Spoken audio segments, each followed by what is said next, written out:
and then he just had this cutout of Britain, cut out of green foam. That's right. The size of his body, two-dimensional though, and his head was just poking through somewhere in mid-Scotland. Yeah, and then on his right hand he had Ireland. Right. And his face was he'd painted it all green. Green, and it couldn't have been comfortable. Wow. It was one of those costumes you get there, and you know that he would have been regretting it like within 4 minutes, because he's stuck there as Britain for the rest of the night. And you came as... me and my girlfriend came as one man and his dog, so my girlfriend was a farmer and I was a dog. Except the only dogs you could find were Dalmatians. Well, I was dressed in a giant Dalmatian suit. Everyone thought you were a cow. Yeah. But that's alright. You know, I regard it as a success if I don't get chucked out. Yeah. No, man, you look good. And Annabelle looked fantastic with nice moustache. Yeah, it was nice to kiss a woman with a moustache. Oh, and it was big strangely sideys. sexy. And big sideys. Maybe I should just go out with a big biker man. Yeah. And I came as a TV detector man. Yeah, that was good, man. I thought that was very good. But I don't know if it's British or not, but it's all I could do at short notice. Yeah. And hey, we should mention the big celebrity names that were there. Yeah. Well, who was the biggest? Well, probably Robbie Williams. Yeah. He was there. And did you chat with Williams? No. What would you have said to Williams if you... I don't know. Hi, I don't really like your public persona. I don't really enjoy your music, but I wanted to shake your hand so I could tell people I had. That's very That would have been my best, my best gambit to Williams. Poor Williams, living in a world where that's what people are thinking. And who was top celebrity number 2, would you say? I'd say Pet Shop Boys would come in at number 2. I didn't even know they were there! Yes, they were there.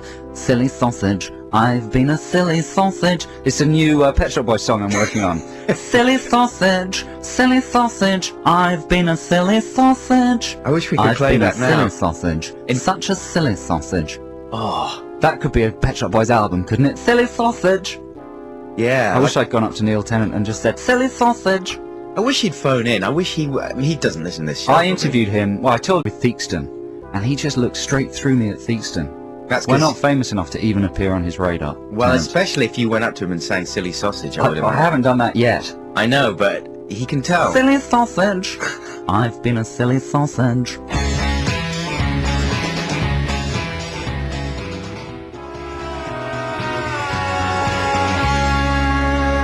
Franz Ferdinand, they're so hot right now. Oh Franz Ferdinand, God, they're so hot. The Christian O'Connell Breakfast Show wants to make the best football song ever, and he needs your help.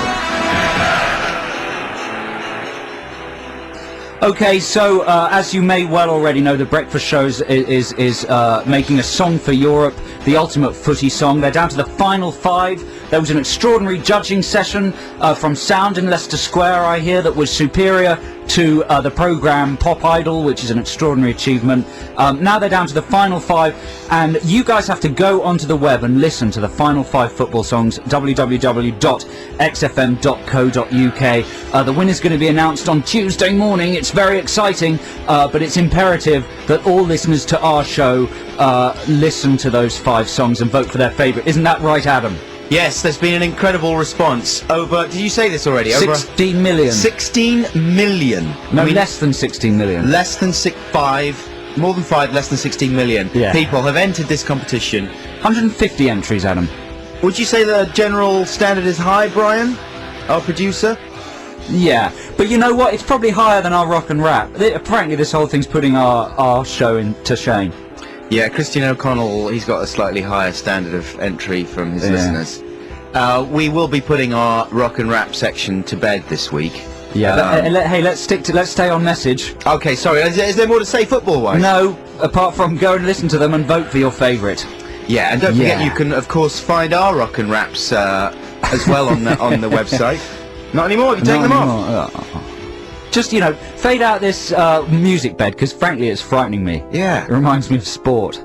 Balls and sport and kicking and goals. I don't like them. Okay, listen, man, we've got... Well, we did it. Brian's looking depressed. He's looking all depressed. We did it all right, didn't we? We talked about the balls and the sport. I thought we did a very good job of promoting XFM's... Come on, song for Europe. It's brilliant. Yeah. Hey, more excitingly though, we're going to be dropping some more names in just a second. Also, Joe, read out that email from the Sports Illustrated girls. Oh yes, Phil, Adam. Oh, Phil, it's a bloke. Yeah. No. Fill the dead space while I Oh, I pull it see. up. I thought you meant Phil was... Okay, you did the it. girl Well done, from you Sports did Illustrated. it. We've got this email, okay? You can email us, adamandjoe@xfm.co.uk, or you can text us on 83936. But we've already had an email. We've already had many emails, but this is from the Sports Illustrated Swimsuit Girls. They say, "Morning, Adam and Joe. There will be a special delivery for you arriving shortly from the girls at Sports Illustrated. Hope you like! Exclamation mark. Let us know when you receive it. We're working hard on Saturday organising the party for the launch of the swimsuit issue next week." Oh, that's depressing, isn't it? We thought this was that they were going to turn up. Yeah. And it says, "Love from Becky, Emma and Naomi, aka the Sports Illustrated girls. P.S. You rock." So that sounds like a sort We of come on. assumed chicks in bikinis were going to turn up, but now Brian, our producer's just dumped a plastic bag. What's in it, man? I don't know, it says Nokia on the front and I've got it. So if there's a mobile phone, it's mine. Oh, this is exciting. Play a record while we open the package. Okay, we'll tell you what's in our Sports Illustrated package after this. Oh, this is amazing.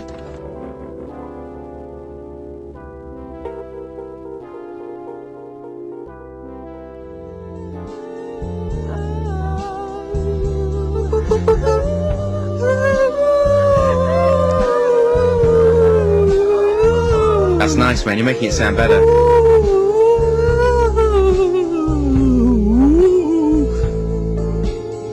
There you go. That's I don't like it when DJs do that kind of thing, actually. sing over stuff in an annoying way. Especially if you're a fan of It's Muse. the kind of thing that Jono would do with his friend. Exactly. What's Have you seen their advert on yeah. telly? Why can't we get Jono an and advert Harriet. like that? Jono and Harriet on a rival radio station, Heart FM, have got an advert on TV, listener, that sets out to portray them as wacky. And what is it? What's the final catchline? Well, it's all sort of jokey, like, oh, he's the funniest guy in the world because of his crazy jokes, and they're rubbish jokes. But they put themselves in a tricky position because when you say that, and then it stays on them, and he has to demonstrate it, right? Yeah. I think Jono's the funniest guy I've ever met. And then I know, but it's ironic. Yeah, but you see, that's a bit of a get-out. Well, at that stage, it's ironic, but the bit that isn't ironic is at the end when they go, we just love music. And stuff. And stuff. And stuff. And weather. That's what it says. Jono and Harriet. They love weather. Music, crazy chat, weather and stuff. Well, yeah. That's what they've got. We need weather. Why can't we have an advert? We should just make up weather. So if you're waiting for to find out what the contents of the Sports Illustrated promotional bag are, and I bet a lot of you are. I should say, just before you say that was Muse instead. I believe we've fallen hook, line and sinker for Sports Illustrated's plugging scheme. They sent us the email, we've read it out. Yeah. Thereby promoting them. We expected topless women. We've got a magazine, a DVD. Can I see the mag? No, you can't see the mag. I'm keeping it. No, please. I just want to see. I've never seen Sports Illustrated. Amazing women in it. Do they actually have their conkers out? Or are they covered? What's the point of Sports Illustrated? I don't understand it. I don't know, it's just an illustration of sport. You're driving me mental. Show me ladies. Are they covered or what? Yeah, they've got very skimpy bikinis on. They're terribly nice looking. It just looks like a magazine full of adverts. And then I stress that I have also got the Sports Illustrated swimsuit DVD. It's a shame that there's only one copy and I didn't get to keep it. And then in a slightly patronising way, there's a Swizzler's variety bag of lollies. That's because we're Adam and Joe and we're like stupid children. I think isn't there some sort of comparison to be drawn between women that you'll never touch and sweets? You know what I mean? Just indulgences that, I don't know, is there something going on there? Well, basically they're saying we're children, infants. Yeah, infants. And here's pictures of women and some sweets and go away. And are you going to go to the party? We've also got tickets to the sports supermodel Marissa Miller. Who is she? Now, in America, the word party has a different connotation, doesn't it? You mean like England? sort of when Justin Timberlake says, I want to rock you? Yeah, exactly. I want to party Or if with you say, last night I partied with supermodel Marissa Miller. Right. Is that what it means? Yeah. You snogged them? More than that, Adam. Fondled. You fondled. You did many things, so many things, that it was just like a party. There was mess everywhere, people were unconscious by the end, but there was only two of you. Yeah. So that's what Take That and Party was all about. Yeah. But I'm not sure it's going to be that kind of party. It's liable to be 600 middle-aged journalists and one woman surrounded by security guards. And some depressed, confused 18-year-olds wearing Sports Illustrated T-shirts. And us. Looking not out of place. Yeah. So I'm not sure we'll be going. Unless the Sports Illustrated women contact us and tell us that we can have special access to conquer viewing. Let's not pull any punches. Coming up in the show, we have a celebrity regression for you. Joe Cornish is going to regress me, Adam Buxton, into a former state as an actor, living out some of the roles that I portrayed in the movies. If you can guess which actor I will be regressed into and the movies, then you will win a big prize. Man, it's the Roswell DVD box set. And if you don't like that, then there's something wrong with your head, and we'll find you something else. But that's coming up very shortly. Also, I think we should do some more name dropping. I don't feel we've dropped enough names. There's more to say about the party. So stick with us on XFM. XFM.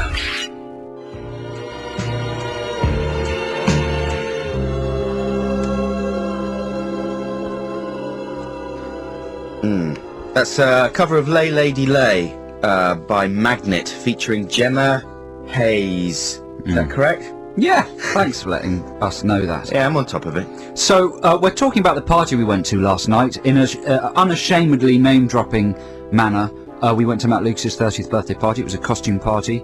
The theme was British icons. And I left about 1 a.m. Yeah. And as I left, I passed Adam on the stairs, dressed as a TV detector man. That was his costume. And he was talking to a lady dressed as a wren. Yes, like a female flight officer. That's right, from during the war. During the war. And this lady turned to me and said something like, "Hello, I'm chatting up your friend." I said, "Oh, that's nice. Yeah, he could do with a bit of chatting up." And bye. I just thought it was a random woman. Who did it turn out to be? But Sporty Spice, aka Melanie C. It was Melanie C, and I didn't recognise her at all. You know what? I didn't recognise her instantly either, because she'd done quite a good costume job, and it really suited her being a wren.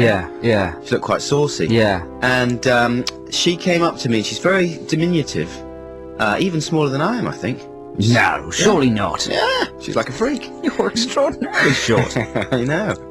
So she came up and she said hello, and she said, "I always fancied you." Ooh. And then proceeded to be nice about the Adam and Joe show and stuff like that. And I wasn't sure who she was, so I was just sort of smiling in a patronising way and saying, "Thanks very much." And I said, "But what's your name?" And she looked at me like, "No." And she went, said, "What's your name?" Yeah. One of the most famous women in the world. And she goes, and she goes, "Right, it's Melanie C." Like, But then, to her credit, she said afterwards, "Sorry, I said that in a really horrible way, didn't I? I mean, you don't automatically have to know who I am." But of course I did know who she was once she said that. All the bits fell into place. And then I sort of started thinking, wow, you were in the Spice Girls. They were very famous, weren't they? And that's what I said. What, you just said that? She was really impressed by that. No, I didn't say that. I played it fairly cool. And but I had a very, very nice conversation with her. She turned out to be really exceptionally nice and well-adjusted, and not kind of the nut bucket that I expected she might be from seeing pictures of her in Heat, like being, I don't know, just they always get horrible pictures of her. And yeah. So how did you end it? How did I end it? Well, I tell you what, it was ended by just a load of people coming up and grabbing her. Do you know what I mean? I didn't have very long. Just some random guy sort of steamed in and went, "Oh yeah, how you doing? Yeah, I just wanted to say this and that and that." And to that. you? No, to her. Oh. And then I was sidelined. I was out of the picture. But then she came and she said goodbye briefly at the end, so it was all very nice. I hope I bump into Melanie C again. Wow. And have you got any of her records? Well, I've got obviously her Spice Girls records. Actually, do I? Haven't got any of her solo work. No, do you know what? I don't have any of her work. Not even Spice Girls. But for what it's worth, she was my second favourite after Scary. Wow. And that's absolutely true. That's from the heart. Wow, how lovely for her. Yeah, it's pretty nice. Okay, after this, we've got Celebrity Regression Therapy coming up. This is an easy one this week. I think it was too hard last week. John C. Reilly it was. And you can win a box set of Roswell. Well, it would be amazing if it was a box set of Roxette. A rock set box set. Yeah. I wonder if there is such a thing.